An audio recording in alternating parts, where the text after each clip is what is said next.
Les gens peuvent salir votre image, détruire votre réputation, votre personnalité, créer des rumeurs sur vous, mais ne peuvent jamais et au grand jamais emporter ou effacer vos bons actes. La grandeur d'un homme se mesure dans ses actes, car les actes sont plus évocateurs et valent mieux que les paroles. Peu importe la façon dont ils vous décrivent, vous serez toujours admiré et aimé par ceux qui vous connaissent mieux et qui sont candides. Bonjour à toutes et à tous, bon réveil matinal, bienvenue sur Free Matin, ce rendez-vous matinal d'information, d'analyse et de divertissement sur ESAE TV. Le président de la République, Patrice Talon, en séjour en France, accompagné de quelques ministres, ont visité Gobelin, l'école de création visuelle. La délégation a échangé avec les étudiants béninois. Le ministre d'État chargé du développement de la coordination de l'action gouvernementale, Abdoulaye Biotchane, a annoncé mardi 7 mars dernier le démarrage imminent de la production de carton ondulé et du traitement de soja bio dans la zone industrielle de Glodjigbe. La municipalité de Cotonou a lancé lundi dernier l'opération Coup de poing pour libérer les espaces publics de la ville. Vous en saurez davantage dans le bulletin matinal d'information qui est présenté ce matin par Colombe Oussou. Nous sommes le 8 mars, journée internationale consacrée aux droits des femmes. À ce titre, en lieu et place du professeur David Kofi Aza, je reçois ce matin Nagbo Wehome Missiou. Elle est sociologue, haut dignitaire du culte vaudou, prêtresse des cultes endogènes, honoriens et kamites. Avec elle, on échangera autour du thème les implications spirituelles du ménage de la femme. En sport, Jeannette Rohr, le nouvel entraîneur des Guépards du Bénin, sera, en conférence de presse le vendredi prochain. Les attentes vous seront exposées par Anaël Dou dans sa présentation des sports. Al Hilal se qualifie pour le prochain tour de la Ligue des champions africains. Des précisions au cours de la page des sports. Le PSG annonce l'absence de Neymar pendant plusieurs mois pour cause de blessures. Dans la définition du jour, Francis Fahmi nous fait découvrir le sigle ONU, défini comme Organisation des Nations Unies. Les objectifs et moyens de l'ONU vous seront exposés par le chroniqueur. Pour ce qui est de l'horoscope du jour, la journée s'annonce plus favorable pour les amis du signe Lion. Natif du signe, les opportunités peuvent se présenter dans votre carrière. En mobilisant vos efforts, cela vous ouvrira de belles perspectives. Voilà l'essentiel à retenir du sommaire de ce matin, chers amis internautes. On démarre dans une poignée de secondes, juste après cette pub de l'ESAE.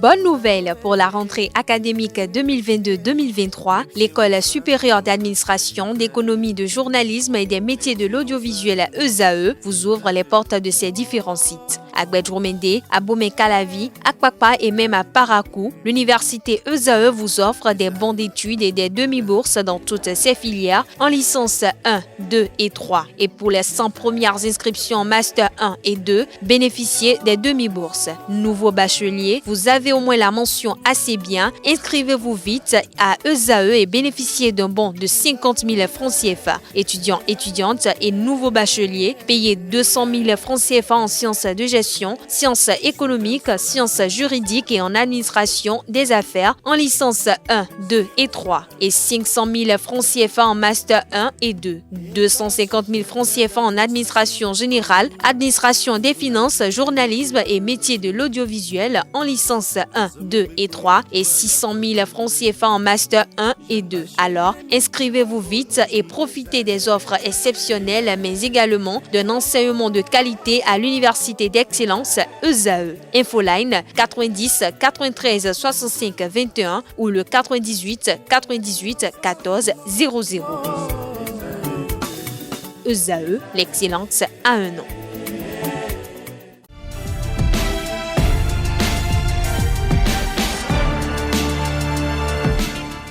Bonjour à nouveau, chers amis internautes. Le quotidien béninois d'information générale et d'analyse, l'informateur titre en manchette ce matin, lutte contre la cybercriminalité. De nouvelles stratégies nous apprend le confrère. Outre l'interpellation systématique des présumés cybercriminels, l'Office central de la répression contre la cybercriminalité a lancé une campagne de sensibilisation des populations sur le mode opératoire. On apprend également que le gouvernement envisage d'autres mesures contre le fléau. Des détails sur les dites ambitions du gouvernement à la page 4 de la parution de ce matin du journal, qui propose également comme titre ce matin à sa une « Libération des espaces publics à Cotonou ». Le maire de la ville de Cotonou, Luc Setonji Atropo, lance l'opération Coup de poing. En deuxième de titre à la une de l'informateur de ce 8 mars 2023, célébration du 8 mars, la ministre des Affaires sociales écrit aux femmes. Des détails sur le message à l'occasion de la GIF 2023 à la page 6 de la livraison du jour de l'informateur. Toujours à la une de l'informateur de ce matin, transport terrestre, nouvelle campagne d'immatriculation des motos, des précisions en page 7. L'oreille droite de la une de ce matin de l'informateur, comme à chaque parution, renvoie ses lecteurs à découvrir dans les colonnes de sa parution les productions journalistiques des étudiants en formation à l'École supérieure d'administration, d'économie, de journalisme et des métiers de l'audiovisuel ESAE. Le quotidien national d'information avec une manchette illustrative, une image illustrative, j'allais dire, titre ce matin « Évolution de la question genre au Bénin, un processus renforcé par des leviers juridiques ». Toujours à la une du quotidien national d'information de ce matin, meilleure représentativité de la gente féminine au Parlement, une réforme au goût d'inachevé. Nous passons à présent à Fraternité, spéciale 8 mars, journée internationale de la femme, reine d'hier, décideur d'aujourd'hui, droit et émancipation de la femme, une quête permanente. Vous avez en illustration quelques photos d'Amazon. Retrouvez l'article aux pages 3 et 4. Toujours à la une de Fraternité de ce matin, sœur Henriette Goussikende à propos de l'égalité des sexes, l'homme ne peut jamais être égal à la femme et vice-versa. Nous passons à présent à Le Matinal, appel public à l'épargne et au placement d'argent, 25 structures non agréées épinglées en 2022. Le journal fait savoir que la gouvernance du Bénin sous le magistère de Patrice Talon ne laisse aucun espace à l'informel et à la tricherie. Dans le secteur de l'économie, l'implémentation d'une dynamique d'assainissement a permis de mettre à nu en 2022 25 structures ou initiatives d'appel public à l'épargne et placement d'argent qui opèrent en toute illégalité au Bénin. L'information a été dévoilée par le directeur général de l'Agence nationale de surveillance des systèmes financiers décentralisés, Abdoul Rafiou Bello, au détour d'une émission. Des précisions en page 2. Toujours à la une de Le Matinal de ce matin, visite du chef de l'État à l'école Gobelin en France. Les étudiants béninois exposent leur projet au président Patrice Talon. Toujours à la une du même journal ce matin, chargement et déchargement hors parc à Boricon, le carrefour d'Aco recolonisé. Le confrère de Matin Libre titre ce matin en manchette « Facteur de risque et doléance pour une paix durable ». Le message de la Cour royale de Tchaourou au gouvernant. Cette paix est revenue, mais ce qui reste à faire, selon le Premier ministre du roi, Rekia Madougou, et les autres détenus au cœur des préoccupations. Toujours à la une de Matin Libre de ce matin, Média, Radio Bénin fête 70 ans. Toujours à la une de Matin Libre de ce matin, zone industrielle de Glodjibé, Biotiané évalue l'avancée des travaux.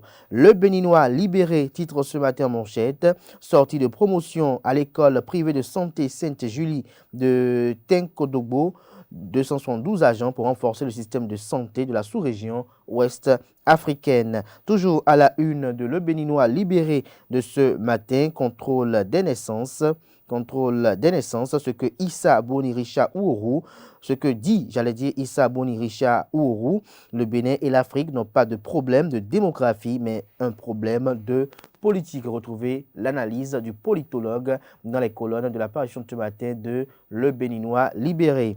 Le potentiel ce matin en manchette, affaire d'évasion à la prison civile de Cotonou, le régisseur capitaine Boulay Eugène relevé de ses fonctions. 4 autres agents de la garde pénitentiaire font l'objet d'une procédure en croix. Le chapeau publié en manchette par le journal. Le week-end écoulé, un cas d'évasion a été enregistré à la maison d'arrêt de Cotonou. Quelques heures seulement après cette évasion, plusieurs médias ont annoncé l'arrestation de l'évadé sur un arbre du commissariat central de Cotonou, zone contiguë à la prison civile de la ville. Une vraie fausse information, sauf que quelques heures après cette fake news, le département d'investigation du groupe de presse Le Potentiel, grâce à son réseau d'information bien dense et diversifié, a démenti l'information. Les responsables de l'agence du Bénin, de l'APB, l'agence pénitentiaire du Bénin, à la suite de notre production, retrouvez les détails sur l'intégralité de l'article du journal à la page 3 de sa livraison de ce matin. Établissement des authentifications et équivalences par la DGS, les détenteurs de diplômes étrangers dans l'impasse, le Conseil national de l'éducation pointé du doigt. Le journal Libération propose ce matin en manchette, Journée internationale des droits des femmes, édition 2023. Le gouvernement s'engage pour la promotion de l'innovation et des technologies au service de l'égalité des sexes.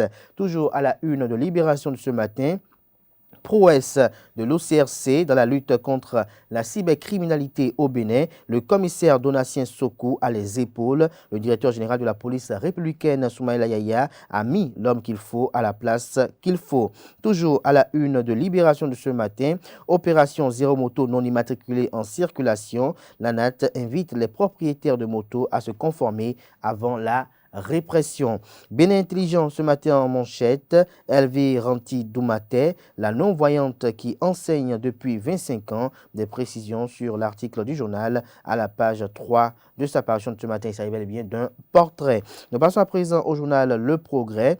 En visite à Paris, les forces vives de la nation préoccupent Patrice Talon. Nous passons à présent à la Nouvelle Tribune. Pour désengorger les morgues, la justice ordonne l'enterrement de 386 corps inconnus. Dans les jours à venir, les services de la voirie vont procéder à l'inhumation de 386 corps dans une fosse commune. Il s'agit des corps qui sont sous main de justice et pour lesquels les tribunaux de Cotonou et d'Abomey-Calavi nous ont donné réquisition. Une réunion a eu lieu avec les différentes parties impliquées dans l'opération qui sera imminente. Mais une nuance de taille, selon une source proche de la direction du Centre national hospitalier et universitaire Hubert Koutkou-Maga CNHU HKM de Cotonou, cette opération ne concerne pas les corps abandonnés pour lesquels le communiqué est en cours de diffusion et pour lesquels nous n'avons pas encore de réquisition. On se rappelle que le 27 janvier dernier, le procureur de la République près le tribunal de première instance de deuxième classe d'Abomey-Calavi avait lancé un communiqué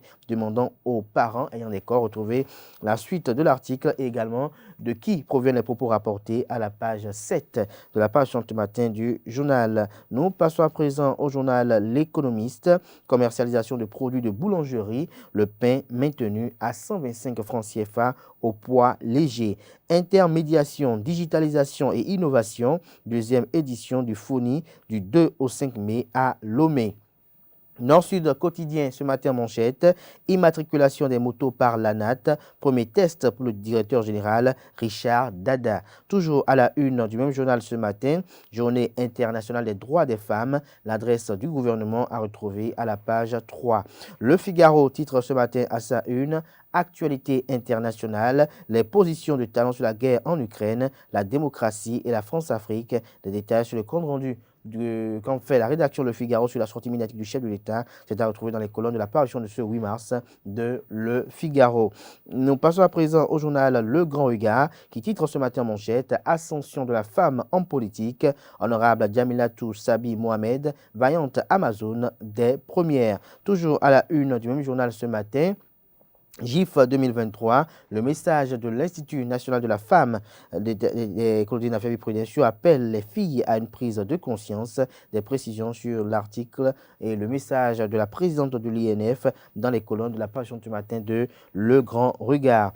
L'événement précis nous propose ce matin en manchette, Université d'Abomey-Calavi, pénurie alarmante d'enseignants. Les étudiants interpellent le président Patrice Talon. Le cri de détresse des étudiants du département des lettres modernes de l'Université d'Abomey-Calavi Calavi sans enseignants pour les encadrer. Ils attendent la soutenance de leur licence depuis 4 ans. Toujours à la une de l'événement précis de ce matin, transport en commun, accident de bus, à qui la faute, s'interroge le confrère. Conducteurs, clients, syndicats et experts en parlent. Les cas graves enregistrés depuis 10 ans. Les diesels peuvent brûler même plus que les moteurs à essence, selon Justin Sonon, président de l'UGPB. Toujours à la une du même journal ce matin, zone économique et industrielle de Glodjibé, le ministre d'État Blaise Biotchani s'enquiert de l'évolution des travaux. Le pays émergent ce matin en manchette. Lutte contre la cybercriminalité au Bénin. Le commissaire de l'OCRC, Donatien Sokou, sans pitié pour les Gaïman. La patronne des cybercriminels arrêtés séjourne déjà à la prison de Misrété. Des précisions sur le titre à la page 3 de la page ce matin du journal. Toujours à la une du même journal ce matin, fête annuelle du personnel de la CHB, l'ancien président Christophe Yapo et certains anciens membres de l'administration distingués. Nous passons à présent au journal L'autre quotidien, débat télévisé sur la démocratie et la bonne gouvernance, la méthode Patrice Talon pour corriger les tares des acteurs politiques. Des détails sur cette sortie médiatique du chef de l'État à la page 3. Nous passons à présent à Le Meilleur. Journée internationale des droits des femmes outillées aux opportunités du numérique pour un monde digital inclusif. Innovation et technologie pour l'égalité des sexes. Lire le message du ministre Véronique Toinfodé en page 9. Signature des procès-verbaux de prise en charge du service affermé au Bénin. Les populations en milieu rural peuvent se réjouir d'avoir désormais de l'eau potable. Le quotidien Nassiara ce matin en manchette. Décentralisation et mauvaise gouvernance. Affaire 646 millions de contrats à Calavi qui bloquent les conclusions de l'enquête de l'IGF. Que devient l'autorité du préfet Jean-Claude Kodia face au dossier? S'interroge le confrère. Il nous donne un avant-goût de son article et fait savoir à travers sa manchette illustrée par la photo du maire de la ville d'Abomey-Calavi, Angelo Arandino. Le journal titre nous fait savoir, j'allais dire écrit noir sur blanc, qu'en mai 2022, la presse avait dénoncé une irrégularité dans certains contrats d'attribution de marché au niveau de la mairie d'Abomey-Calavi. La désapprobation de la majorité des conseillers avait attiré l'attention des administrés de cette cité et de l'autorité préfectorale sur cette dénonciation.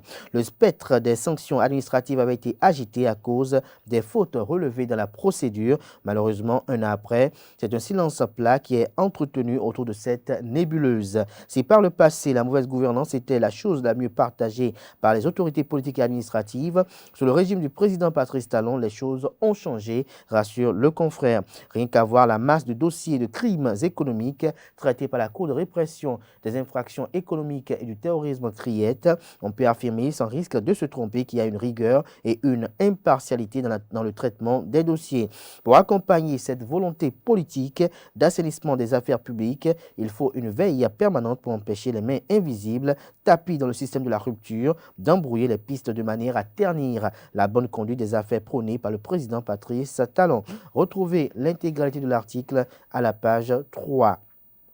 Animation de la vie politique, l'opposant Richard Boni Ouourou, toujours dans la contre-offensive. L'affiche du jour ce matin à sa une, nouvelle procédure de délivrance du certificat de résidence au Bénin, la croix et la bannière pour les populations. Le CIP en lieu et place du certificat de résidence rejeté par certaines institutions bancaires. Nous passons à présent à le leader du jour qui titre ce matin à sa une à propos du terme de la journée internationale de la femme édition 2023. Christelle Houdongbo Alioza, il faut donner une place de choix au féminin aux côtés du masculin. La boussole ce matin en manchette, lutte contre la cybercriminalité et si le gouvernement changeait de stratégie, les arrestations tous azimuts des jeunes compromettent l'avenir de la nation, estime le confrère. Palabre au quotidien ce matin à sa une, invité d'honneur d'un géant concert organisé par les Fulani, l'honorable Armand Gansset, honoré par la communauté Peul dimanche dernier. Toujours à la une du même journal ce matin, campagne de collecte des poches de sang initié par l'AFMEF, participation effective des agents de la LNB et du réseau de distribution lundi dernier. Ce sera tout pour la présentation de quelques titres parus ce jour dans la presse locale. Les quotidiens sont disponibles dans les kiosques au prix de 300 francs CFA et de 500 francs CFA. Ils sont également accessibles en ligne via Internet pour ceux d'entre eux disposant de sites Internet, bien évidemment. À présent, nous abordons le bulletin matinal d'information qui est présenté par Colombe Oussou.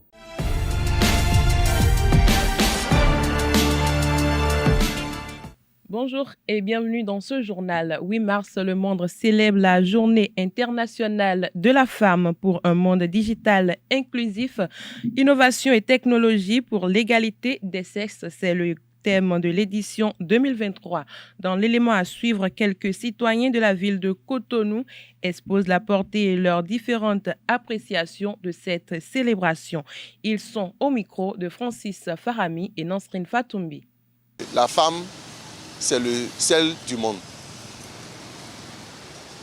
La femme incarne la paix. Dans notre culture béninoise, la femme est tout.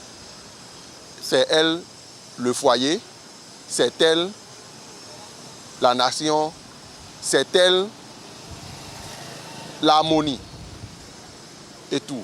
Donc moi je dis que au-delà d'être nos mamans, d'être nos femmes, elles sont nos sources d'inspiration. Est-ce que les femmes même savent le pouvoir que Dieu leur a donné? Est-ce qu'elles sont au courant de ce que Dieu leur a, c'est que leur place là? Est-ce qu'elles ont réellement occupé, est-ce qu'elles occupent réellement leur place que Dieu les a donnée?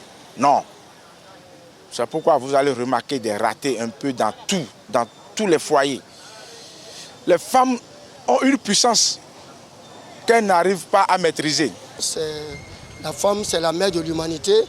Nous respectons toutes les femmes du monde et nous respectons les femmes africaines et les femmes béninoises qui, chaque jour que Dieu fait, se battent pour le foyer, pour le business, pour le commerce, pour la politique, pour celles qui sont ministres, celles qui sont présidents d'institutions. Et davantage, nous souhaiterons que les femmes soient défendues au niveau de l'inégalité qui existe encore, au niveau du pouvoir de l'homme et le pouvoir de la femme, parce qu'on constate que malgré l'effort qui est fait du gouvernement pour promouvoir la femme, la promotion politique de la femme reste encore faible. Aujourd'hui, la femme elle-même s'est chosifiée. C'est ça le problème. Les tenues vestimentaires, aujourd'hui, que les femmes ou nos jeunes sœurs, nos enfants ont à la portée, ont à leur portée, qui n'était pas hier, amène tout ça là à considérer une femme comme une bête sauvage. Ce monde est assis sur la femme. Hein. Ce monde est assis sur la femme. Donc si on va prendre un 8 mars pour encore taquiner les femmes, ou bien pour brimer, pour les énerver, pour faire de n'importe quoi à ces femmes-là, alors les 8 mars sont instaurés pour nous rappeler de nos mamans, de nos soeurs, de nos enfants, filles. Donc, et que les femmes aussi prennent conscience et savoir qu'elles ont une puissance que Dieu leur a donnée. Je ne sais pas, elles n'ont qu'à tout faire pour savoir cette puissance-là. Et comme ça, là, le monde va évoluer.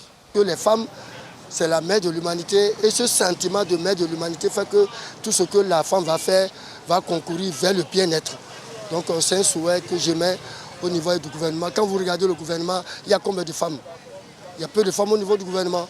Donc nous demandons qu'avec les réformes politiques là, qu'on fasse plus la promotion des femmes. Parce que moi je préfère la promotion politique de la femme que la promotion politique des hommes. Une délégation béninoise avec à sa tête le président Patrice Talon a rencontré les étudiants béninois en création visuelle de Gobelin, Paris, en France. Les étudiants béninois en fin d'études en Master of Art en animation ont présenté leur projet à la délégation béninoise. L'école a rappelé à l'occasion son engagement en faveur de l'émergence de jeunes talents africains qui représentent 19% d'étudiants de son Master of Art en animation, une stratégie soutenue par son partenaire Netflix. Gobelin est une école qui forme dans les domaines du cinéma d'animation, du design graphique, motion design, de la photographie, du design interactif, de la communication imprimée et plurimédia et du jeu vidéo. Bonne nouvelle pour l'industrie africaine. Le monde entier peut toucher du doigt dans quelques mois des cartons ondulés fabriqués au Bénin. Il s'agit d'une annonce du ministre d'État chargé du développement et de la coordination de l'action gouvernementale, Abdoulaye Biotchane. Aujourd'hui, le site, la zone industrielle de Glodic-Bézet, a déjà plus de 36 entreprises. Il est totalement occupé et certaines de ces entreprises vont entrer en production comme celle que nous venons de visiter qui va fabriquer des cartons et à partir du mois de mai, ces cartons seront sur le marché, a-t-il déclaré face à la presse après une visite de la zone économique spéciale dans la matinée du mardi 7 mars 2023. Cette usine presque achevée sera gérée par Unicarton, un producteur de carton ondulé au premier plan qui a servi le marché du Moyen-Orient, l'Europe et l'Afrique. L'entreprise, connue pour la production des boîtes de carton de haute qualité, a la mission au Bénin d'être un fournisseur de classe mondiale.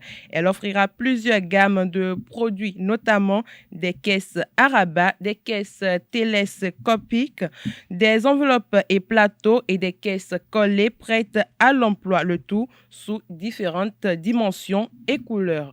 Le bureau exécutif du Optimiste International Union Bénin a fait la reddition des comptes de l'exercice 2022 à ses membres le samedi dernier. Cette assemblée générale s'est déroulée à l'amphithéâtre Christophe Sadelet de l'Institut des sciences biomédicales appliquées à Cotonou. Reportage s'étendait Larios Adagbenon et Samuel Aguia.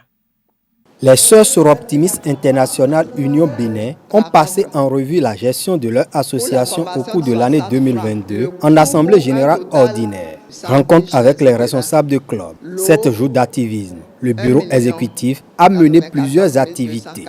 Je peux affirmer sans me tromper que nous avons essayé de créer et maintenir entre le bureau du Soroptimiste International Union Bénin et les clubs une bonne communication, aussi bien interne qu'externe, permanente, cohérente, opportune et efficace pour apporter des informations et parfois proposer des solutions en temps réel à tous nos clubs. Le bureau a soumis les rapports d'activité et financiers à l'appréciation des délégués. Ces derniers les ont adoptés assortis de quelques recommandations. On peut encore remercier le bureau, la présidente et tout le bureau pour la qualité des documents qui nous sont présentés. Sincèrement, bravo et merci. Ça nous a permis, en un bref de temps, d'avoir un rapport global et détaillé sur toutes les activités qui ont été menées. Je sais combien ça coûte de faire ce travail et je voudrais vraiment remercier le bureau et tous ceux qui ont participé. Suivre le rapport financier au tableau, c'est bien, mais le suivre devant soi, ça permet de rectifier les lignes. Afin de consolider l'union, la présidente a adressé un message d'exhortation à ses sœurs. Que nous repensions notre manière de nous présenter les vœux à la fin de l'année. Je crois que c'est une préoccupation que chacune avait et chaque club l'avait manifesté lors des cérémonies d'échange de cette année.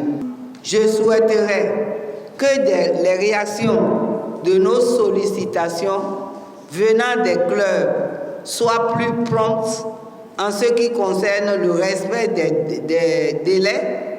Les présidents doivent être prompts dans les réponses aux courriers. Je vous le demande humblement. Enfin, que la communication s'organise bien au sein des clubs. Le Soroptimisme International est un club service féminin qui œuvre pour la défense des droits des filles et des femmes et la promotion de l'égalité femmes-hommes depuis plus de 3 décennies au Bénin. La mairie de Cotonou a lancé le lundi 6 mars 2023 l'opération Coup de poing pour libérer les espaces publics de la ville. Pièces détachées des engins gros porteurs, casses de véhicules ont été dégagées au quartier Vaudier dans le 11e arrondissement de Cotonou. La mairie de Cotonou lance ainsi l'opération dont l'objectif est de libérer les espaces publics de la ville qui sont pris d'assaut pour des activités de toutes sortes. Autre information, les excès de vitesse, le non-port de la ceinture de sécurité et du casque, la fatigue et la conduite en état d'ébriété sont entre autres les comportements des usagers de la route qui conduisent aux accidents de circulation au Bénin. Quentin Amoussour et Edouard Aïkpé ont sillonné la ville de Cotonou et recueilli les propos de quelques citoyens qui dénoncent ces genres de comportements. Quand ils ont annoncé placer des radars dans les feux tricolores, là c'est bon. Ceux qui ne respectent pas les feux tricolores, ceux qui font excès de vitesse, les chauffeurs, les conducteurs de bus et de gros porteurs qui font d'excès de vitesse sur les grandes routes et même parfois dans les agglomérations. Alors là, je suis d'accord. Mais ce n'est pas une révision qu'il faut faire. Les codes qui existaient là, ça va. Maintenant, si vous voulez renforcer les mesures de sécurité, comme en Europe, les policiers ne jouent pas leur rôle. Il y a des postes de police un peu partout, sur les grands carrefours. J'étais au grand carrefour Saint-Michel quand un Zemi Diamant, on était en feu rouge. Moi, j'ai une habitude, je ne brûle jamais le feu. Le gars, il vient, il me dépasse, il brûle le feu, il va tout droit. Mais pourtant, il y a un poste de police qui est là. Pourquoi ne pas l'arrêter? L'être humain, quand sans un suivi derrière soi, on n'arrive pas à respecter les choses. Peut-être qu'on est dans une urgence, on se permet de conduire comme on veut parce qu'on a une urgence, quoi.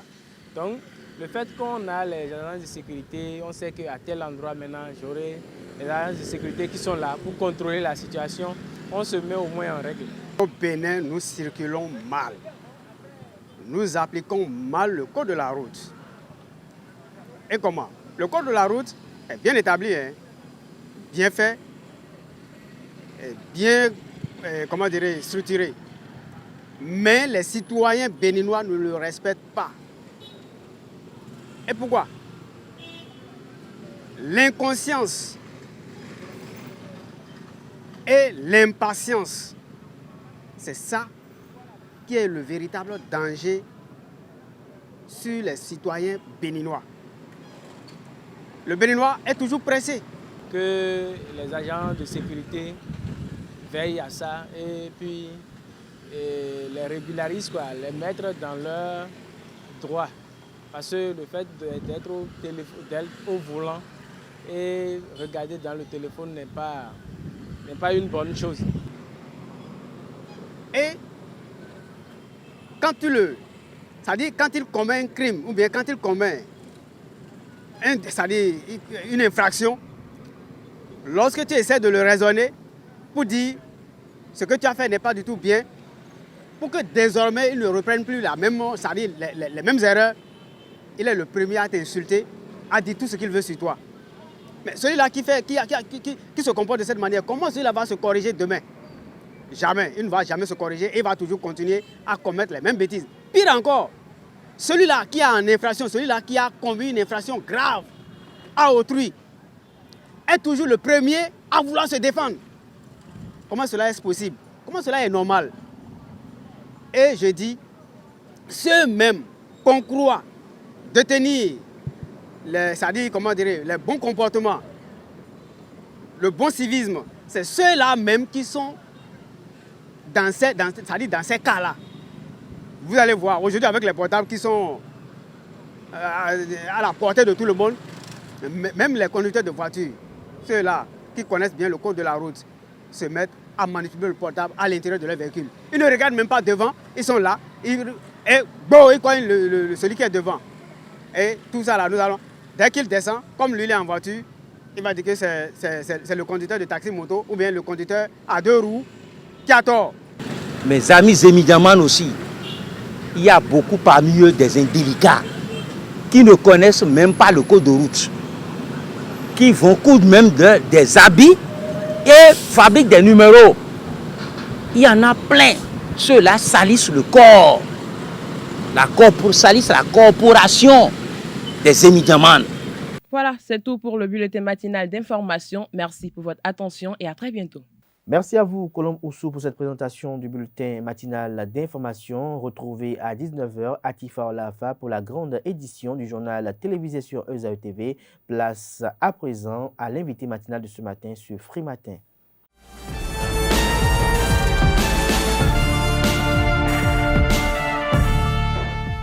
L'invité de ce matin sur Free Matin, comme je l'annonçais à l'entame de cette émission, je reçois ce mercredi Nagbo Mwehome Misiou. Elle est sociologue haut dignitaire du culte vaudou, prêtresse des cultes endogènes, honoriens et kamites. Bonjour à vous. Bonjour. Alors, nous sommes le 8 mars, journée consacrée à la célébration des droits des femmes dans le monde entier. Alors, vous êtes de la tradition. Est-ce qu'au niveau de la tradition, vous célébrez le 8 mars ? Alors, au niveau de la tradition, nous ne célébrons pas de façon rigoureuse le 8 mars parce que nous célébrons la femme tous les jours. Vous célébrez la femme tous les jours à travers quelles actions, par exemple? C'est-à-dire que la femme occupe une place de choix dans la tradition, même si pour le commun des mortels, on dit que ce sont les hommes qui sont en avant. Il faut reconnaître que ce sont elles les gardiennes.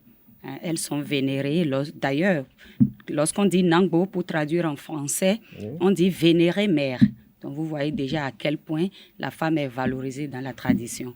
Elle est basée, la tradition en elle-même est basée sur la femme, depuis sa conception, sa préservation, sa transmission. Donc nous n'avons pas de journée formelle pour la femme. Nous la célébrons tous les jours que Dieu fait. Mais nous accompagnons le mouvement puisque une journée a été décrétée à cet effet, et que surtout il y a beaucoup de cadres désormais dans le secteur, on s'associe, mais ça ne veut pas dire qu'on fait des manifestations rigoureusement sur le plan traditionnel pour célébrer la femme le 8 mars. Le 8 mars. Alors, vous êtes une femme, vous êtes sociologue, vous êtes quand même très intellectuelle. Alors, quel regard portez-vous en général sur l'image de la femme dans la société aujourd'hui? Alors, l'image de la femme, je suis tentée de dire, sans autre forme de détour, que je suis inquiète pour ce que la femme devient aujourd'hui, en essayant de copier l'Occident, en regardant certaines chaînes qui idéalisent la vie de couple, idéalisent les droits de la femme dans une certaine mesure. Je m'inquiète pour la jeunesse, l'avenir de la femme. Et c'est justement là que nos mères ont un rôle fondamental à jouer pour que les femmes gardent les pieds sur terre et se rappellent que, quoi qu'on dise, elles ont des fonctions, elles ont une certaine mission dans la société et quel que soit leur niveau intellectuel, elles doivent savoir que cette mission-là leur revient et qu'elles doivent l'assumer avec dévouement. Avec dévouement. Alors, nous allons nous prononcer sur la thématique du jour avant de revenir par rapport à cette célébration. Ce jour, vous allez nous entretenir sur les implications spirituelles du minage. D'entrée de jeu, comment on peut appréhender ou comprendre ce que c'est qu'un minage de femmes? Alors, quand on parle de l'expression fond et dos noir con, on pourrait dire de façon littérale que quelque chose a été déposé au niveau du bas-ventre. Alors, je serais tentée de définir ça comme tout procédé d'ordre spirituel qui vise à conditionner le sexe de la personne qui en est l'objet afin de la contraindre soit à la fidélité, soit à l'abstinence. Alors, est-ce que, selon vous, ce procédé est une bonne chose avec l'évolution du monde? On ne peut pas, d'abord en tant que sociologue, nous ne portons pas de jugement de valeur. On ne peut pas dire tout de go, c'est bon, c'est mauvais. C'est qu'il faut partir des manifestations et des répercussions pour voir, afin que chacun soit suffisamment outillé et éclairé pour faire le choix qu'il faut. Alors, quel est l'intérêt d'une telle pratique? Alors, l'intérêt, vous devez avoir remarqué que tout à l'heure, j'ai précisé pour contraindre à la fidélité ou à l'abstinence. Ce deuxième volet, beaucoup de gens ne sont pas au courant parce que quand on parle de minage, c'est que quelque chose est fait sur le plan spirituel et quand un homme s'approche de la femme, il a des répercussions. Mais l'autre aspect que les gens ou alors qui n'est pas courant, c'est que lorsqu'il y a une jeune fille, par exemple, que ses parents veulent préserver ou parce qu'elle a été déjà dotée et le mari n'est pas encore venu la chercher, il y a des dispositions qui sont prises pour empêcher d'autres hommes d'aller avec elle. C'est pour ça que je parlais d'abstinence, par exemple. À ce niveau, comment ça se manifeste? En fond, on dit « il en soit aligné ». Lorsqu'un homme s'approche de la femme, il n'arrive pas à trouver la voie. Ça veut dire que l'acte n'est même pas commis. La deuxième possibilité, c'est que dès qu'il approche l'orifice de la femme, il perd l'érection. Et c'est pour ça que j'ai parlé tout à l'heure. Tout ça, c'est dans les Nundoakon, à la différence que ce n'est pas punitif, je pourrais dire que c'est dissuasif. Maintenant, de l'autre côté, c'est que des dispositions sont prises pour que lorsqu'un homme va avec la femme, il ait des revers, allant de la maladie jusqu'à la mort. Et au niveau des manifestations, par exemple, il y a certains, déjà l'homme n'arrive plus à se lever, il meurt sur la femme. Dans d'autres cas... Est-ce que ce n'est pas déjà trop fort, ça, par exemple? Je vous explique les différentes manifestations. Et il y a d'autres cas où il n'arrive plus à se retirer. Il y a des formes de minage pour lesquelles, lorsqu'il se lève, il a l'impression que son sexe est rentré à l'intérieur. Ça devient tout petit. Il y a d'autres formes de minage où, par contre, ça sort anormalement, c'est volumineux, ça fait pitié. Il peut avoir des formes... Il y a des formes de minage qui donnent la soif. Une fois le forfait commis, l'homme a soif encore et encore, il boit de l'eau jusqu'à ce que lorsque le coq chante, au premier cri du coq, il rend l'âme. Il y a également d'autres formes où il peut partir d'abord et avoir les séquelles après. D'autres où c'est sur place que ça se passe, comme je l'ai déjà dit. Il peut y avoir comme un abcès au niveau du sexe qui va peut-être exploser, pourrir, produire même des insectes, de petits trucs. Et il y a beaucoup de manifestations. Parfois même c'est en lien avec une région. Pour les connaisseurs, dès qu'ils voient les manifestations, ils disent que ça, là, c'est la zone de l'Ouémé. Avec tel type de manifestation, c'est la zone de Adja. Donc, c'est à travers les manifestations qu'on reconnaît directement l'origine. Voilà, pas directement, on peut reconnaître l'origine. Maintenant, lorsque vous demandez si c'est une bonne chose, il faut savoir d'abord le mobile.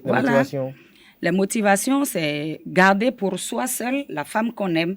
J'avais déjà parlé d'une première raison qui est de préserver la jeune fille qui est destinée au mariage ou pour lui permettre d'avancer au niveau de son avenir avant de libérer le passage pour qu'elle puisse entretenir des rapports sexuels avec un homme. Maintenant, moi personnellement, je me pose la question de savoir si la punition vient après l'acte, est-ce que ça vaut encore le coup? Justement. Est-ce que ça vaut encore le coup? C'est un questionnement. Parce qu'on voit aujourd'hui un peu partout, même en dehors de nos frontières, de ces vidéos qui font le tour de la toile, où peut-être deux amoureux ont été retrouvés dans un hôtel, où peut-être soit l'homme n'arrive plus à se lever et autres. Mais dans toutes les manifestations que vous avez à citer, il y a une quand même qui retient l'attention, celle qui dit, lorsqu'on s'approche, la verge s'affaiblit. Est-ce que cette option n'est pas, par exemple, la meilleure, par exemple? Ou bien le monsieur a besoin d'une preuve pour constater que sa femme attend de le tromper pour l'humilier ou bien... Bon, il n'y a que celui qui fait son choix qui peut être conscient de ses motivations profondes. Je dois avouer que la forme qui semble la plus souhaitée est la moins courante. Ça s'applique la plupart du temps aux jeunes filles. Peut-être qu'elle est à l'apprentissage, on craint une grossesse avant la fin de l'apprentissage, les parents peuvent prendre cette disposition. Elle n'est pas encore mature, alors qu'elle est dans une zone à haut risque. Peut-être que les parents sont tout le temps partis, compte tenu de leurs obligations, de leurs responsabilités. Ils peuvent faire ça pour empêcher même que cela se produise. Donc ça, cette forme n'est pas trop courante au niveau des foyers. La plupart du temps, c'est la forme punitive-là que les hommes, c'est pour cette forme punitive-là que les hommes optent. Hein. Parce que je me demande finalement, est-ce que c'est pour préserver ou si c'est simplement humilier? Pour punir. Même humilier, c'est pas tout le temps que ça se sait. L'homme peut partir et aller mourir chez lui. Voyez? Mais ça peut ne pas se savoir. Lorsque la femme va avec un autre homme, par exemple, et que l'homme n'est pas mort sur place, qu'ils ne sont pas restés coincés, on peut ne pas savoir. Personne ne peut lier les deux. Donc la femme est là, mais elle tue, comme on dit, elle serait en train de tuer les hommes. Peut-être que si elle a le retour de l'information, elle se rend compte que tous ceux avec qui elle va meurent, ça va l'obliger maintenant à être fidèle. Et c'est peut-être ça que les hommes visent en le faisant. Maintenant, une question. Lorsque un homme mine sa femme et que l'autre homme va mourir après, et que cet homme-là retourne auprès de sa femme-là, qui a commis l'adultère, est-ce qu'il n'y a pas des conséquences spirituelles sur cet homme-là? C'est certainement ce détail-là qu'ils n'intègrent pas dans ce qu'ils font, parce que à partir du moment où votre épouse est allée avec un autre homme, qu'on le veuille ou non, l'autre, il laisse un certain nombre de vibrations qui peuvent vous nuire à des degrés divers. D'abord, en tenant compte de la carapace spirituelle dont vous-même vous disposez, à quel point l'égrégore familial vibre chez vous, dont vous n'êtes pas réceptif à ces vibrations étrangères-là de la même manière, parce que les gens ne sont pas pareils. C'est ce détail qu'ils oublient et c'est pour ça que je disais tout à l'heure que si le forfait est déjà commis, moi, je ne sais pas si ça vaut le coup. J'aurais peut-être préféré qu'on prenne les dispositions pour que ça ne puisse pas être fait. Pour que ça ne puisse pas être fait. Mais est-ce qu'il n'y a pas des implications spirituelles sur la femme, sur qui on effectue tout ceci? Évidemment, évidemment. Déjà au niveau sanitaire, il faut reconnaître que le fonctionnement du sexe de la femme, lorsqu'on s'élève un peu au niveau spirituel, est en lien avec le cœur. Parce que c'est le sang qui représente Minona au niveau de l'organe humain, et le sang, son centre, c'est le cœur. Donc, ce genre de minage peut être à l'origine de diverses maladies cardiovasculaires. Ça peut également créer un déséquilibre hormonal au niveau de la femme, se manifestant peut-être par un amaigrissement ou plutôt une obésité.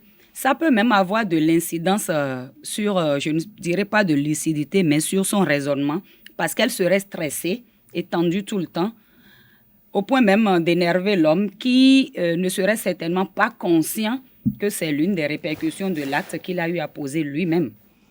Maintenant, lorsque j'en viens, il y a aussi, avant l'aspect spirituel, il y a également les répercussions sur le plan économique.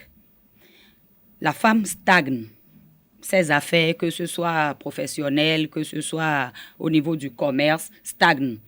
La plupart du temps, elle ne progresse plus à partir du moment où ce dispositif-là a été posé. Parce que c'est comme si on emprisonnait l'énergie vitale qui lui permet de vibrer convenablement et de progresser dans sa vie. Au-delà du plan économique, maintenant, il y a l'aspect spirituel. Ce n'est plus un secret pour personne que le sexe de la femme draine l'énergie matricielle et qui est en lien avec une certaine divinité. Laquelle? Minona, chez nous, dans notre panthéon. Du coup, lorsque ce dispositif-là est posé, ça crée une sorte de perturbation qui peut accroître le pouvoir du verbe chez elle ou, au contraire, l'affaiblir. C'est-à-dire qu'en emprisonnant son Minona en griffe, ça peut accroître son pouvoir du verbe et tout ce qu'elle dit se produit. Une femme qui est déjà tendue, stressée, dont les affaires stagnent et qui sortent des choses qui vont se produire c'est presque évident que ce ne seront pas des bonnes choses pour elle-même et pour son entourage. Donc, sur le plan spirituel, c'est surtout ce à quoi la femme s'expose. Il y a autre risque à ce niveau, c'est que si le dispositif n'est pas retiré et qu'elle tombe enceinte dans ces conditions, si par malchance, le bébé est un garçon, lorsqu'il traverse la zone interdite, alors, avec son phallus, il est exposé à l'impuissance ou à l'infertilité.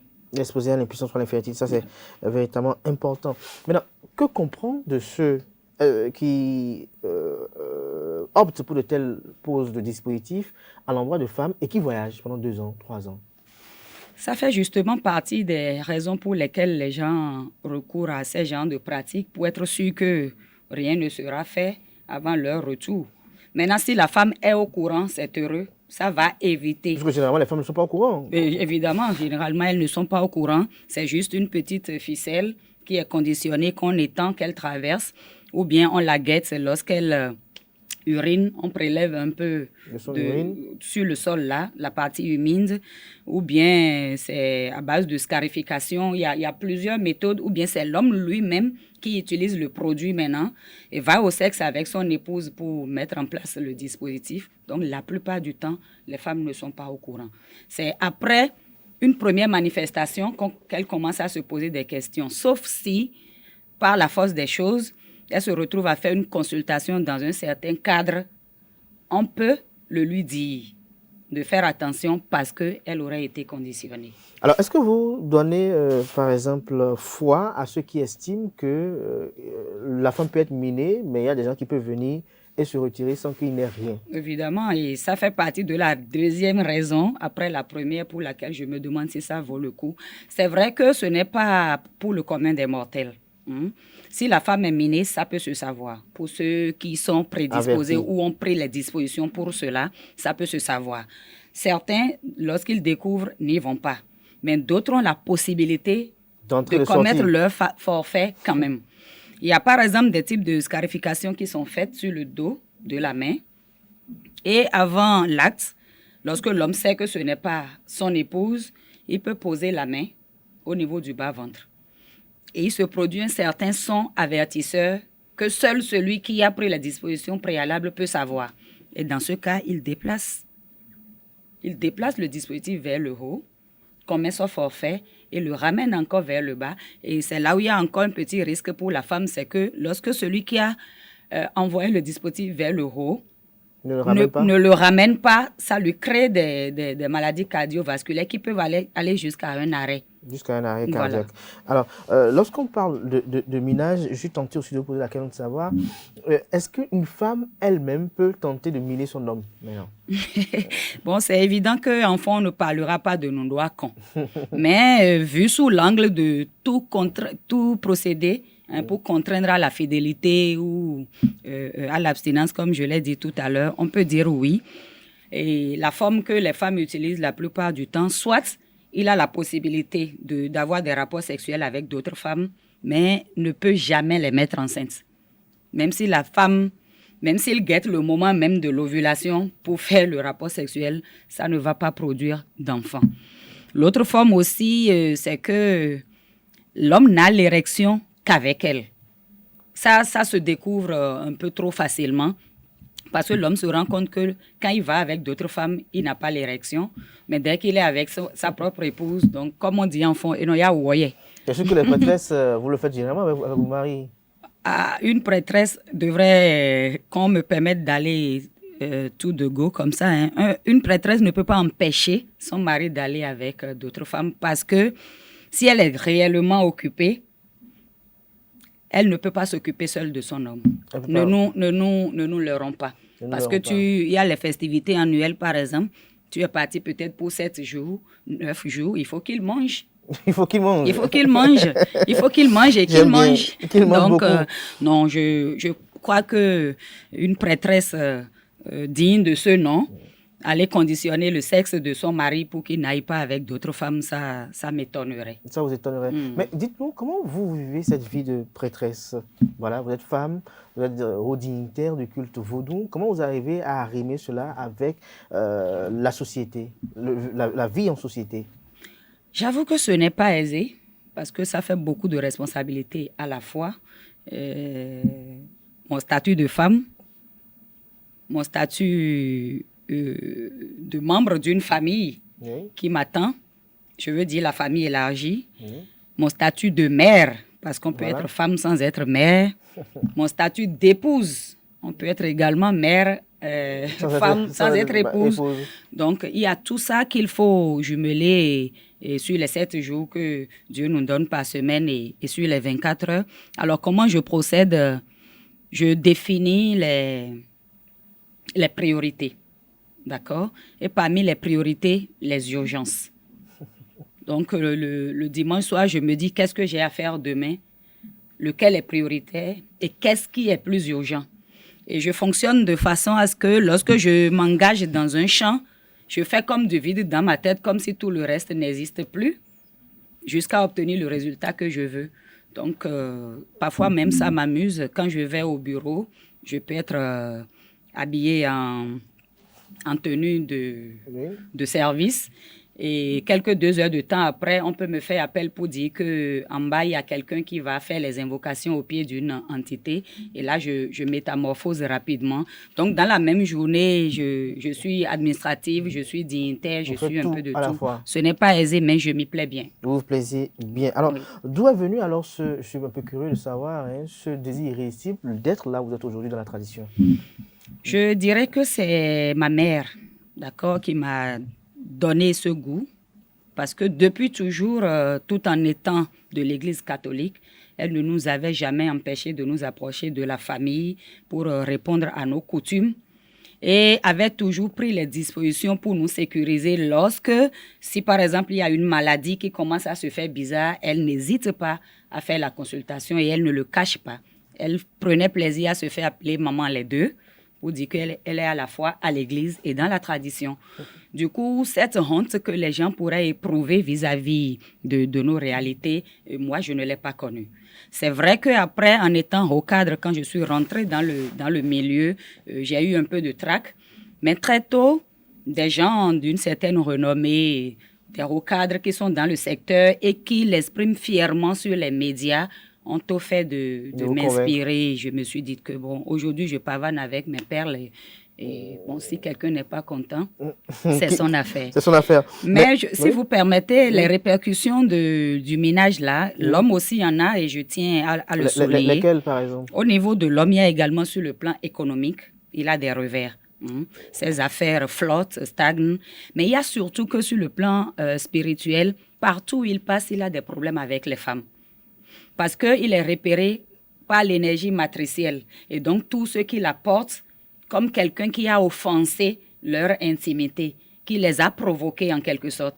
Donc, que la femme soit détentrice de pouvoir ou non, à partir du moment où elle est détentrice du sexe féminin, là, lui, il a toujours de problèmes. Si c'est au service et que son supérieur hiérarchique est une femme, il n'a pas le temps avec elle, elle lui pourrit la vie tout le temps, mais il ne peut pas rallier ça avec sa femme qu'il a minée. Voilà, donc je voulais... Somme toute, on peut dire que c'est pratiquement une pratique qui est corrosive à l'homme lui-même.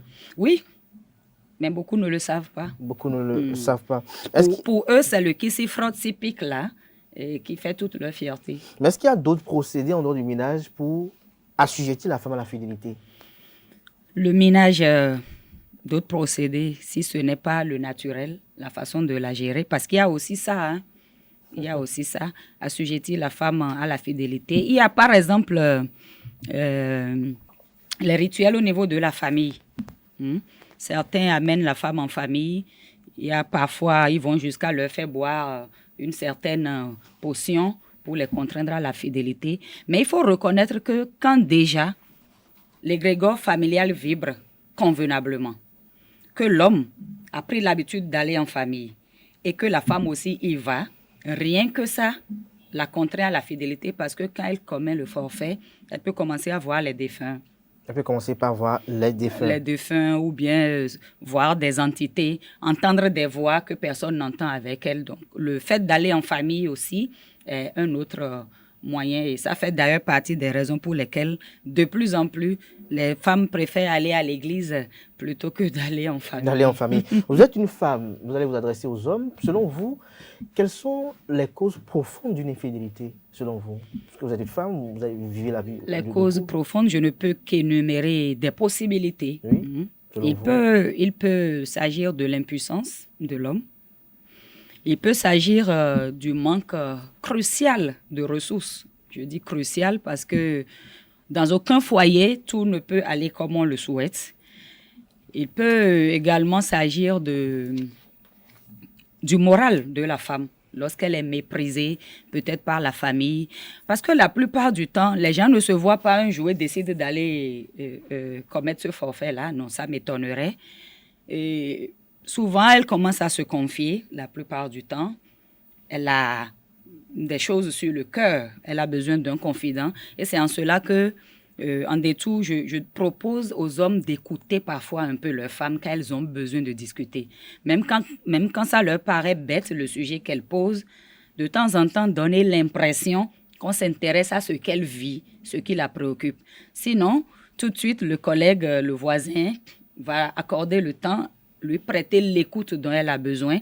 Et de temps en temps, si ça se solde par des larmes, à force de consoler, la tête ira sur l'épaule et après va se redresser pour aller vers les lèvres et Dieu sait ce qui va s'en suivre. Maintenant, je ne dis pas que toutes les causes d'infidélité proviennent forcément des hommes.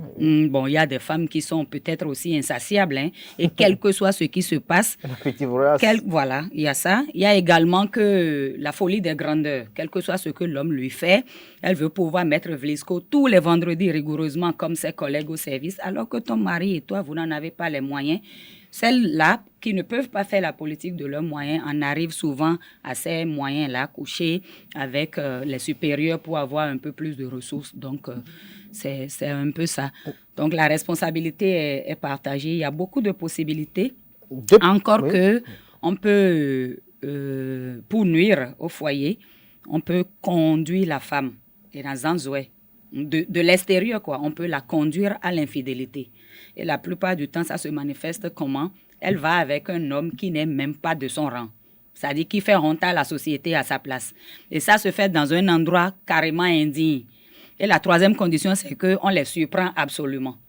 Donc, parfois, les femmes du dehors, pour venir dans votre foyer, pour vous éjecter, peuvent recourir à des procédés spirituels pour vous conduire à l'adultère. À l'adultère. Voilà. Alors, deux petites questions pour conclure cet entretien.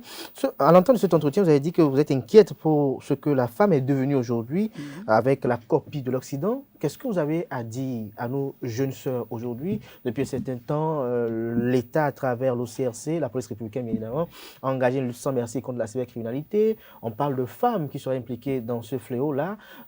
Vous vous abonnez probablement aux réseaux sociaux. Qu'est-ce que vous pensez aujourd'hui de vos jeunes sœurs et qu'est-ce que vous avez à leur dire? Alors, ce que je pense, je l'ai déjà dit, je suis inquiète par rapport à la proportion que prend... je ne parlerai pas de dépravation des mœurs, mais je dirais que cette tendance à copier l'Occident à tout prix, à mener une vie de rêve à tout prix, les conduit à beaucoup de choses, dont la cybercriminalité que vous venez d'évoquer. Je ne sais pas si quelques secondes de propos ici peut changer ce que les parents auraient dû faire sur elles au cours de toute une vie. Certainement, mais je leur demanderai une prise de conscience, hein, de savoir qu'on n'est pas venu sur cette terre. Tout le monde ne peut pas être riche au même titre. Hein, à chacun son destin. Et lorsqu'on voit, on analyse ses forces, ses faiblesses, ses menaces, ses opportunités, comme le diraient les stratégies, ceux qui font le diagnostic stratégique. Il faut savoir ce qu'on peut obtenir. Lorsqu'on se bat et qu'on ne l'obtient pas et qu'on va vers des procédés qui nous exposent, et comme je le dis, on fait ces choix-là, on les assume. Vous voyez? Il faut pouvoir les assumer, mais je trouve que c'est dommage. Merci à vous. Vous allez regarder droit dans la caméra, c'est un rituel sur ce plateau. Vous allez vous adresser à vos sympathisants, vos adeptes qui ont bien voulu suivre cet entretien parce qu'ils ont vu que, tiens, c'est notre haute dignité, notre prêtresse qui est de passage. Alors, je dirais bonne fête à tous ceux qui me connaissent, tous ceux qui me fréquentent et tous ceux qui ont suivi cette émission. Je dirais bonne fête à toutes ces femmes-là et également à leurs époux, à leur entourage. Et je voudrais que cette journée serve à réfléchir sur le rôle réel de la femme dans la société, dans la tradition, dans l'éducation de ses enfants pour un lendemain meilleur pour notre patrie. Je vous remercie. Merci à vous, Nagbo Missirou Wihome. Elle est sociologue aux dignités du culte vaudou, prêtresse des cultes endogènes, honorien et kamite. Merci à vous pour l'attention accordée à cet entretien. À présent, nous abordons la page des sports. Mesdames et messieurs, bonjour et bienvenue sur Free Sport.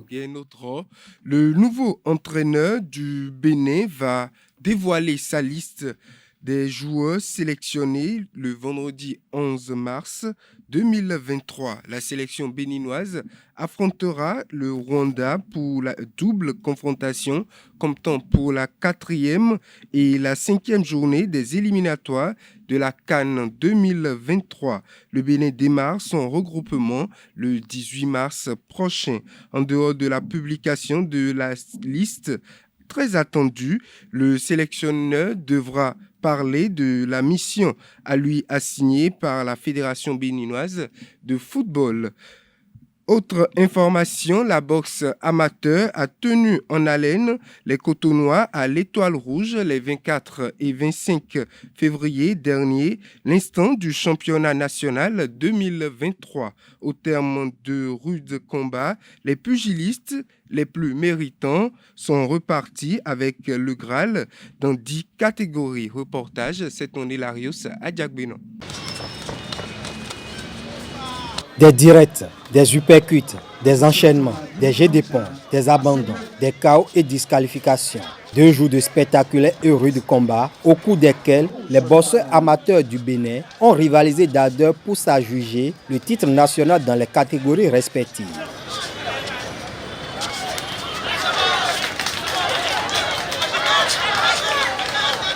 L'ensemble des cadres de la discipline ne sont pas en train de lire, ils sont pas en train de faire une bonne.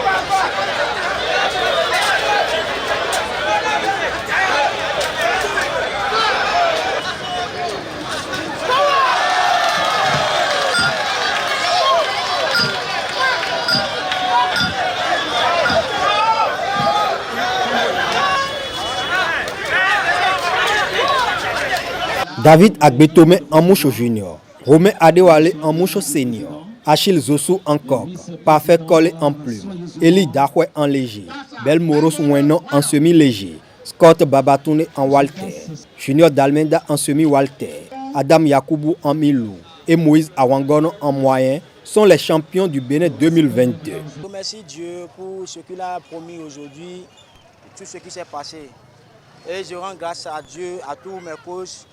Et je suis très content d'avoir fait mon combat par KO et d'avoir pris le médaille d'or. Je vais prier tous mes coachs, tous mes entraîneurs de nous aider à avancer dans la boxe. Parce que ce n'est pas du tout facile à faire. C'est pas du tout facile. Je suis fier d'être ici aujourd'hui et je suis fier d'avoir ce médaille. Parce que ce n'est pas donné à tout le monde. Ça demande beaucoup de travail. Je remercie la fédération béninoise parce que être un boxeur béninois, c'est un honneur pour moi. Après quelques années de disette, le Noble A retrouve à petit feu ses couleurs. L'organisation du championnat ici, à l'Étoile Rouge de Cotonou, est stratégique. L'Étoile Rouge est une place où convergent, où partent 12 voies. C'est si symbolique que ça représente les 12 départements. Cette voie représente les 12 départements du Bénin. La boxe, le noble art est en train de renaître, n'est-ce pas, dans notre pays. Et c'est l'une des démonstrations que nous avons voulu faire aujourd'hui en programmant en ce lieu historique la phase finale de ce championnat-là que nous avons dénommé l'étape de vérité. Le Comité national olympique et sportif béninois CNOSBN félicite la FEBEBOS pour la politique de développement mise en place. Chers acteurs de la boxe, on se rend compte que dans l'exécutif, on est toujours en train de réfléchir aux actes qu'il faut poser pour populariser le noble art dans notre pays. Et tous les boxeurs qui, au terme de ce championnat, vont être sélectionnés pour représenter notre pays, je leur dis bravo, félicitations et qu'ils continuent de travailler parce qu'à partir de cet instant, à partir de ces genres de compétitions au plan international, ils sont en train de taper à la porte du professionnalisme. Afin de mieux aguerrir les jeunes boxeurs, la fédération a fait une doléance à l'endroit du conseil municipal de Cotonou pour la création de la ceinture du maire. Je voudrais simplement féliciter les membres de la fédération béninoise de boxe pour ce que vous faites et ensuite vous dire très clairement que vos requêtes ont été entendues et la ville de Cotonou sera avec vous dans cette lutte-là. Soyez-en rassurés. Nous sommes convaincus que des pépites vont naître, des talents vont se révéler à travers cette activité-là et que d'ici quelques années, le Bénin va révéler tous ces talents de boxe à travers le monde. Avec 6 médailles d'or, l'Atlantique Littoral est sacré champion devant l'Ouémé, vainqueur de 2 titres. Au regard du niveau technique des combats, la Fédération béninoise de boxe n'a plus attribué le prix des champions des champions. Pierre Envy, le président de la Fédération béninoise de boxe, et son vice-président Jean-Marie Falola ont levé un coin de voile sur le projet de création de la ceinture du mai. Nous vous prions de transmettre à l'autorité qu'au niveau du comité exécutif de la Fédération béninoise de boxe, que l'autorité municipale aidera la Fédération béninoise de boxe à instaurer ce que nous appelons, avec la permission du président, la ceinture du maire. La mairie tout entière a une responsabilité, c'est faire de manière à ce que la ceinture du maire devienne une réalité. Et si je peux avoir quelques minutes pour dire à notre cher maire que pour que cette ceinture-là devienne une réalité, qu'il va falloir jeter coup d'œil au boxing club, n'est-ce pas, des 13 arrondissements de la ville de Cotonou, parce que autour de cette ceinture, il va falloir faire voyager le ring du 1er au 13e arrondissement. Cela sous-entend 13 différents événements. Et pour le faire, il faut reculer, préparer l'événement de manière à ce qu'il y ait un partenariat entre la Fédération béninoise de boxe et la grande ville qu'on ne présente plus, capitale économique, a-t-on dit, et dont le maire est le maire de tous les maires du Bénin. C'est le maire des maires. Et nous avons voulu commencer par le territoire dirigé par les maires des maires. C'est ça la réalité. Et je crois que le vice-président n'a pas mal demandé.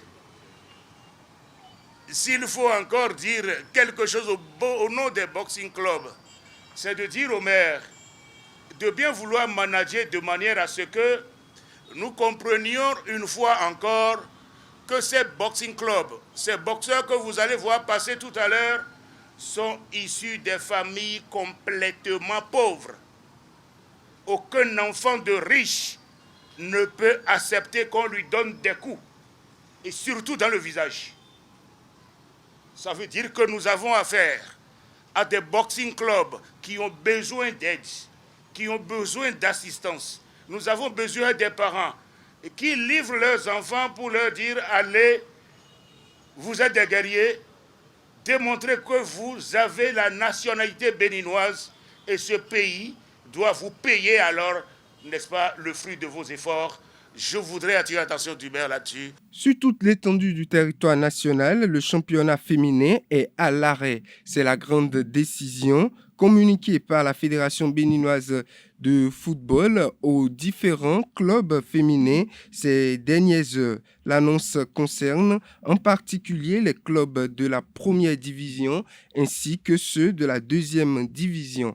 Nous vous informons que les matchs de la 7e journée des championnats féminins de deuxième division et de première division, initialement programmés pour les 4 et 5 mars 2023, sont reportés, a communiqué la Fédération béninoise de football. Pour l'heure, aucune raison n'a été communiquée officiellement pour justifier cet état de choses. Les championnats reprendront à une date ultérieure qui n'est pas encore précisée. Mais selon les rumeurs, il s'agirait des difficultés des clubs liées à l'absence des subventions de l'État et de la Fédération béninoise de football. Hors de nos frontières, Al Hilal se rapproche des quarts de finale de la Ligue des champions africaine CAF. Le club libyen qui affrontait Coton Sport de Garoua hier mardi à l'occasion de la 4e journée des matchs de poule s'est imposé 2-0. Quant à Coton Sport de Garoua, il confirme ses difficultés dans cette Ligue des champions avec une 4e défaite en autant de matchs.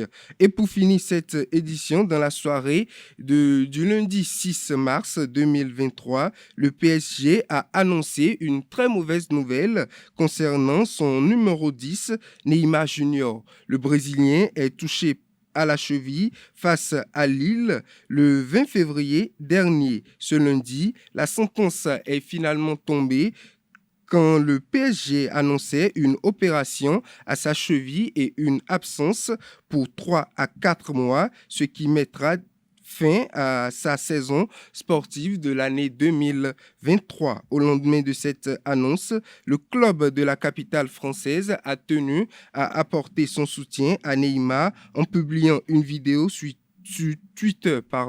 On peut y voir quelques meilleurs moments du Brésilien sous le maillot parisien avec un message « Tu nous reviendras plus fort, Neymar ». Mesdames et messieurs, c'est tout pour Free Sport. Merci à vous, Anel Dou, pour cette présentation des sports. À présent, Francis Fahmy prend place pour la définition du jour.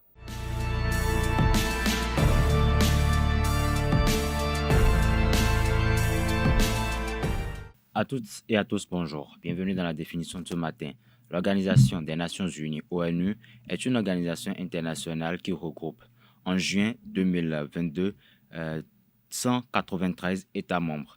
Elle a été instituée le 24 octobre 1945 par ratification de la Charte des Nations Unies, signée le 26 juin 1945 par les représentants de 51 États. Elle remplace alors la Société des Nations. Les objectifs premiers de l'organisation sont le maintien de la paix et la sécurité internationale. Pour les accomplir, elle promeut la protection des droits de l'homme, la fourniture de l'aide humanitaire, le développement durable et la garantie du droit international et dispose de pouvoirs spécifiques tels que l'établissement de sanctions internationales et l'intervention militaire. La Charte des Nations Unies définit 6 organes principaux. Il s'agit de l'Assemblée générale, le Conseil de sécurité, le Conseil économique et social, le Conseil de tutelle, la Cour internationale de justice et le secrétariat. Le système des Nations Unies inclut plus largement des programmes, fonds, institutions spécialisées et apparentées. Les 6 langues officielles de l'ONU sont l'anglais, l'arabe, l'espagnol, le français, le mandarin et le russe. Le secrétariat des Nations Unies ne reconnaît que l'anglais et le français comme langue de travail. Le Conseil économique et social des Nations Unies reconnaît l'anglais, l'espagnol et le français et le reste des 2 organes de l'ONU utilisent les 6 langues officielles. L'ONU est dirigée par Antonio Guterres, secrétaire général des Nations Unies. C'est tout pour la définition de ce matin. Merci et à très bientôt. Merci Francis Fahmy pour cette présentation assez instructive. À présent, Quentin Moussou s'installe pour les prévisions astrologiques.